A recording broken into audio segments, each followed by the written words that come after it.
It is an attempt to arrest me. Yeah, arrest me. Yes, arrest me. What is this? Giving me for 3 hours here on 25th day of my hunger. You all are harassing me. Not harassing you. Yes, you. If I die of stress, it will be your responsibility. What order does it number want? लेके आप लोगों को बदतमीजी कर रहे हो, order लेके आओ। आपको ज्ञान नहीं है, पता नहीं है क्या हालात थे मेरे ऊपर, क्या गुजरा मेरे परिवार पर पिछले 1-2 हफ्ते में। तो वो सिर्फ अस्पताल नहीं था, वो एक छावनी थी, वो एक जेल था जहाँ पर मुझे ऐसे रखा गया जैसे कोई कैदी भी शायद ही रहता हो। हर चीज़ पर पाबंदी थी, बाहर नहीं जा सकता था कमरे से, कोई परिंदा भी पर नहीं मार सकता था हमारे कमरे तक, किसी से मिलने का कोई वो नहीं था अधिकार मुझे। दोस्तों, ये वीडियो मैं थोड़ा दुख और थोड़ा हैरानी, थोड़ा गम और गुस्से के साथ बना रहा हूँ। अपने भाइयों और बहनों के, छात्रों के लिए 26 दिन भूखा रहने के बाद, जिसमें कि मेरे 11 किलो शरीर ख़त्म हो चुका है, मसल्स चले गए हैं, ऑर्गन और दिमाग पर इरिवर्सिबल डैमेज लगभग होने के कागार पर पहुंचा है, और वो भी लद्दाख की कड़कती ठंड से दिल्ली की तपती धूप में बैठकर ये सब करने के बाद क्या मुझे किसी से कैरेक्टर सर्टिफिकेट लेनी होगी कि मेरा अनशन कितना पवित्र था? मैंने तोड़ा तो किसके हाथों तोड़ा, उसके हाथों क्यों तोड़ा, इसके हाथों क्यों नहीं तोड़ा, क्या डील हुआ, क्या सौदा हुआ, ये सब मुझे जवाब देना होगा। मैं कल से अब तरल लिक्विड फूड ले रहा हूँ, पी रहा हूँ, तो थोड़ी सी शरीर में जान आई है। बदकिस्मती से वो जान मुझे इसमें देनी पड़ रही है, दुख के साथ कह रहा हूँ। मगर सुबह से मुझे बहुत से लोग फ़ोन करके या पोस्ट दिखाकर कह रहे हैं कि आप पर बहुत सवाल उठाए जा रहे हैं, आपने इनसे क्यों अनशन तोड़वाया, केंद्रीय मंत्रियों से क्यों नहीं तोड़वाया, किसी और से क्यों नहीं तोड़वाया, क्या डील हुआ है, सौदा हुआ है, ये सब मुझे जवाब देना होगा। अगर सौदा करना होता, डील करना होता, तो क्या 26 दिन भूखे रहना पड़ता है? कितनों ने डील किए हैं, आपने देखा होगा। क्या वो इस तरह से डील करते हैं? क्या मैं आलीशान एयर कंडीशन कमरे में बैठ के डील सौदा नहीं कर सकता था? मुझे यहाँ दिल्ली की गर्मी में बाहर रोड साइड पर बैठकर डील करना पड़ता। धिक्कार है ऐसे देश पर जिसमें ऐसे दिमागों की उपज होती है, जिसमें से ऐसे नीच ख्यालात निकलते हैं। मैं दोष नहीं देता हूँ आप में से ज़्यादातर पर, क्योंकि आपको ज्ञान नहीं है, पता नहीं है क्या हालात थे मेरे ऊपर, क्या गुजरा मेरे परिवार पर पिछले 1-2 हफ्ते में। इसलिए आप लोग ऐसा शायद कह रहे हैं, और कुछ लोग शायद जान कर कह रहे हैं, पता है उन्हें। इसलिए पहले बात सुनने से पहले उसका बैकग्राउंड ज़रूर देखिएगा। क्या उन्हें कोई खुंदक है? क्या वो किसी पॉलिटिकल पार्टी से हैं, जिस पॉलिटिकल पार्टी को किसी और पॉलिटिकल पार्टी से कुछ खुंदक है? या वो न्यूट्रल कोई आदमी कह रहे हैं? अगर न्यूट्रल कह रहे हैं तो ज़रूर उनकी बात सुनिएगा और मुझे भी बताइएगा। मैं जवाब देने की अभी भी कोशिश करूँगा, समझें या न समझें, मगर मेरी सद्भावना है और मेरा आपके साथ सिंपैथी है।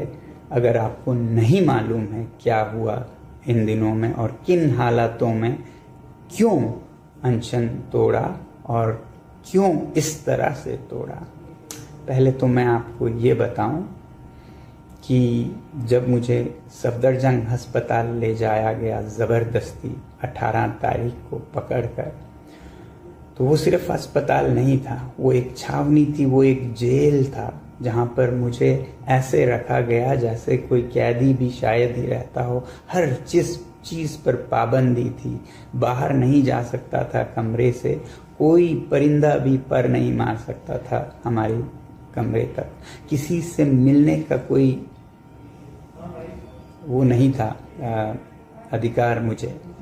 सिर्फ 3 रिश्तेदार रह सकते थे, कोई संचार का मोबाइल फ़ोन, लैपटॉप नहीं रख पाता था मैं।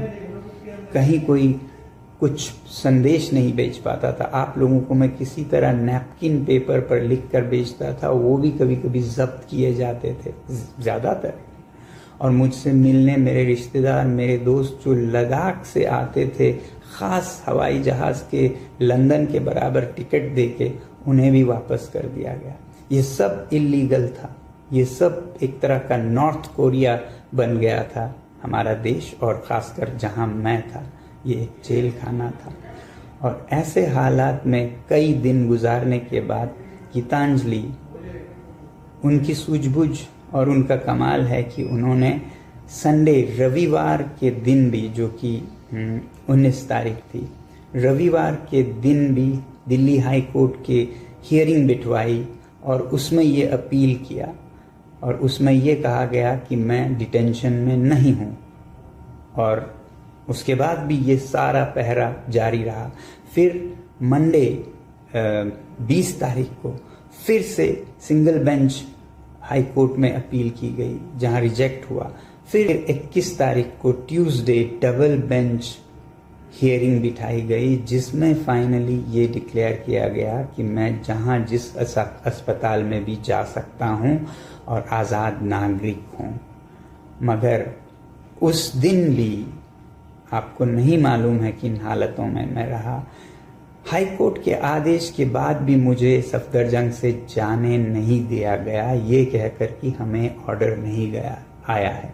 2 बजे शायद ऑर्डर दी गई, 7 बजे तक ऑर्डर को रोक के रखा गया और उन्हें नहीं दिया गया ताकि मैं न जा पाऊं। पता नहीं मंशा मंसूबा क्या थी उनकी।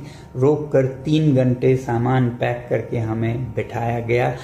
फिजिकली लड़ के झगड़ के हड़ताल के अंदर और एक हड़ताल करके जमीन पर लेटकर जो ताकत 22वें दिन मेरे में थी, वो जोर लगाकर मुझे बाहर जबरदस्ती निकलना पड़ा। आपको नहीं मालूम है। Ask them to arrest me. I'm a free citizen. Ask them to arrest me. Yes, arrest me. What is this? Giving me for 3 hours here on 25th day of my hunger. You all are harassing me. Not harassing you. Yes, you. If I die of stress, it will be your responsibility. What order does it number do? दे दिया आप लोगों को, बदतमीजी कर रहे हो, order लेके आओ। Take pictures. Let's see who snatches your phone. Sir आपको हाई कोर्ट का ऑर्डर भी नहीं आया, जैसे आता है डॉक्टर से रेडी है। ऑर्डर क्यों नहीं आया? तो आपके पता कीजिए। दैट इज आप It is digitally everywhere. The world knows. Sir. Except you, the world knows.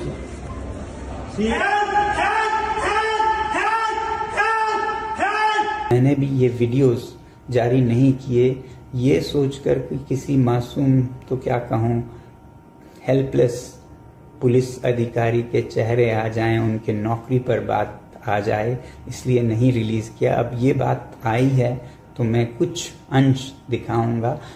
ये वीडियोस भी बाहर ना जाएं, इस पर हमारे फ़ोन पर छीना झपटी हुई, तोड़ फोड़ हुआ और हमने किसी भी तरह ये वीडियोस रखे, मगर मैं रिलीज नहीं कर रहा हूँ। छोटा आपको एक नमूना दिखाऊंगा। ऐसे हालात से हम गए मेदांता हॉस्पिटल गुड़गांव में। हमने सोचा अब हम आज़ाद नागरिक हैं, यहाँ पर आज़ादी होगी, मगर नहीं। हमें बाद में पता चला यहाँ भी वैसी ही छावनी बनाई गई। यहाँ भी बाहर 5-10 पुलिसकर्मी, नीचे 200-300 पुलिसकर्मियों के दस्ते, पूरा हॉस्पिटल एक तरह का छावनी, कैंप मिलिट्री बना दिया गया। किसी को मुझसे यहाँ भी मिलने नहीं दिया गया। बाहर जाने पे पाबंदी, हर चीज़ पे पाबंदी लगाई गई। ऐसा मेरे साथ ट्रीटमेंट किया गया। अभी भी हो रहा है, अभी भी हो रहा है। आप लोग आके देखिएगा, बहुतों में आप लोगों ने देखा है। तो 21 तारीख को ट्यूसडे को ऑर्डर के बाद रात को मैं यहाँ गुड़गांव के हॉस्पिटल, वेदांता अस्पताल में पहुंचा और उसी रात, देर रात, केंद्रीय मंत्री जेपी नड्डा जी और जितेंद्र सिंह जी आए। मुझे बताया गया इस एजेंसी के अफसरों ने कि वो आ रहे हैं कुछ बात करने, और फिर आए और उन्होंने कहा कि आप अनशन तोड़िएगा, हम चाहते हैं अनशन आपका न रहे वगैरह वगैरह। मैंने उन्हें कहा कि मैं यूं ही तोड़ने के लिए तो बैठा नहीं हूँ, शर्तें होंगी उनको आप माने तो मैं अनशन तोड़ भी दूंगा। तो शर्तें पूछी गई हमसे। मैंने कहा अकाउंटेबिलिटी इन एजुकेशन मिनिस्टर का रेजिग्नेशन, वैसे ही मैंने कहा जो छात्र हैं सुसाइड विक्टिम्स उनको कॉम्पनसेशन दिया जाए, पार्लियामेंट में इस इशू पर और अकाउंटेबिलिटी पर पूरा बहस किया जाए। और एक नया हमने जोड़ा कि जो भी छात्र सीजेपी के और बाकी उनके लीडरशिप जिन्होंने प्रदर्शन किया है पीसफुली जंतर मंतर पर और फिर 20 मार्च को संसद मार्च किया, उनमें से किसी पर भी कोई कानूनी कार्रवाई नहीं किए जाएंगे, एफआईआर नहीं किए जाएंगे, तब मैं ये अनशन तोड़ूंगा। तो उन्होंने एक दो को तो मानने की रजामंदी जाहिर की, 2-3 पर वो पूछ के बताएंगे ऐसा कहा और फिर वो चले गए। अगले दिन शायद वो आएंगे ऐसा मुझे बताया गया था कि आप तोड़िएगा, हम इस पे बात करके आएंगे और हाँ हम आपको अनशन तोड़वाएंगे। मगर मैं नहीं चाहता था कि मैं अनशन उनके हाथों तोड़ूं, केंद्रीय मंत्रियों के हाथों। इसीलिए मैंने मांग की कि जो हमारे अलग अलग दलों के राजनीतिक दलों के सांसद हैं वो सब जितने आ सकें आएं और फिर हमारे छात्र नेता सीजेपी के आएं और लद्दाख के जो नेता लद्दाख से यहाँ आए थे वो आएं और उन सब के उपस्थिति में मैं अनशन तोड़ूं। अगले दिन मैंने इसके लिए उम्मीद की और आए भी लोग यहाँ पर। मगर अगले दिन सांसद आए कोई 15 से 20, उन्हें किसी को अंदर नहीं आने दिया गया। बाहर गेट पर खड़ा कर 3-3, 4-4 घंटे इंतजार करवाया गया। सीजेपी के हमारे छात्राएं आई थी, उनको भी रोक कर रखा गया। लद्दाख के नेताओं को तो पूरा आधा दिन इंतजार करवा के शाम को खाली हाथ लौटा दिया गया। इस तरह से उन पर क्रूरता से व्यवहार किया गया। मुझसे एक आज़ाद नागरिक से, जिसे दिल्ली हाई कोर्ट ने आज़ाद डिक्लेयर किया था, उससे मिलने तक नहीं दिया गया।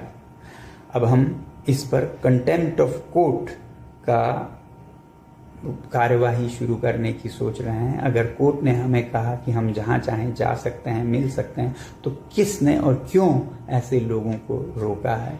तो पूरा दिन जो 22 तारीख का था वो इसी में चला गया और जो केंद्रीय मंत्री थे वो तो आए नहीं, वो अपने मीटिंग्स करते रहे। हाँ, उन्होंने एजेंसीज के ज़रिए मुझसे हम ये मानेंगे, ये नहीं मानेंगे, ये नेगोशिएशन पूरा दिन चलता रहा, अगले दिन तक भी, जिसमें वो इस्तीफा राजीनामा जो धर्मेंद्र प्रधान जी का है उस पर तो वो टाइम लेना चाहते थे, अभी हम नहीं कह पाते हैं वगैरह वगैरह। कॉम्पनसेशन का उन्हें समस्या नहीं था, पार्लियामेंट में डिस्कशन पे कोई समस्या नहीं थी, मगर जो छात्रों पर कानूनी कार्रवाई नहीं होगी उस पर उन्हें बहुत एतराज़ था। और मैंने कहा इसके बिना मैं अनशन बिल्कुल नहीं तोड़ूंगा। मैं अनशन तोड़ के चला जाऊं और जो छात्र हैं उन पर एफआईआर लगे, सालों साल उन्हें कोर्ट कचहरी में, जेल में, एनएसए में जाना पड़े। मुझे पता है लद्दाख में 24 सितंबर के बाद लगभग 80 नौजवानों पर क्या क्या गुजरी हैं। मैं नहीं चाहता था कि यही यहाँ के सीजेपी के लीडर्स और छात्रों पर, वॉलंटियर्स पर हो, तो मैं उस पर अड़ा रहा कि इसके बिना मैं बिल्कुल अनशन नहीं तोड़ूंगा, चाहे मैं हफ्ता यहाँ पड़ा रहूं। फिर आखिर उन्होंने कहा ये हम करेंगे मगर रिटन में नहीं दे सकते हैं, हम वर्बली कहेंगे। मैंने लॉयर्स से कंसल्ट किया, दिल्ली के नामी लॉयर्स, वकीलों से। उन्होंने भी कहा कि ये लिखित में तो कभी नहीं देगी सरकार, मगर हाँ वर्बल हो सकता है। मैंने नहीं माना, मैंने कहा जब तक लिखित में नहीं होगा मुझे कोई जल्दी नहीं है, मैं पड़ा रहूँगा भूखा, आप जाइए। मगर देश में जिस तरह से बढ़ता जा रहा था छात्रों का आक्रोश, उसके चलते फिर 23 तारीख यानी कि कल रात को खबर लाई गई कि वो मान गए हैं लिखित में देने के लिए भी कोई छात्रों पर कार्यवाही नहीं होगी। साथियों, मेरा इस मुद्दे पर सबसे ज़्यादा ध्यान था कंडीशंस में से कि ये जो लीगल एक्शन है, ये FIRs हैं उस पर, ना कि इस्तीफा पर। जो रेजिग्नेशन है वो भी एक कारण है। मैं कह रहा था एक और वीडियो में कि मेरा दिमाग अलग तरीके से चलता है। मैं इस रेजिग्नेशन को बहुत ज़रूरी मेरे द्वारा करवाना नहीं समझता हूँ। आपको पता है ये रेजिग्नेशन जो कि छोटी सी बात है इस सरकार के लिए, ये ऐसा न करने से उन्हें कितना नुकसान हो रहा है। पूरे देश में उनकी नाम बदनाम हो रही है, गुस्सा हो रहा है, नफरत कर रहे हैं लोग। फिर कल रात को कोई 12 बजे मुझे बताया गया कि मंत्री अभी आ रहे हैं, वो मान गए हैं ये अनशन तोड़वाने पर, लिखित में भी देने पर। अब एक तरफ मेरा सबसे बड़ा डर और ये जल्दी करने का कारण ये था कि आपको याद होगा दिल्ली में हालात इस तरह बनते जा रहे थे कि कभी भी कोई बहुत बड़ा क्रैकडाउन हो सकता है। कल रात को जो मैं वीडियोस देख पा रहा था उससे लग रहा था कि कनॉट प्लेस एरिया में बहुत बड़ा कुछ होने वाला है। आप ही लोग रिपोर्ट दे रहे थे और मुझे बार बार याद आ रहा था लद्दाख का 24 सितंबर, जिसमें बहुत बेरहमी से पुलिस और CRPF ने गोलियां सर में, सीने में मार के लद्दाख के युवाओं का कत्लेआम किया था।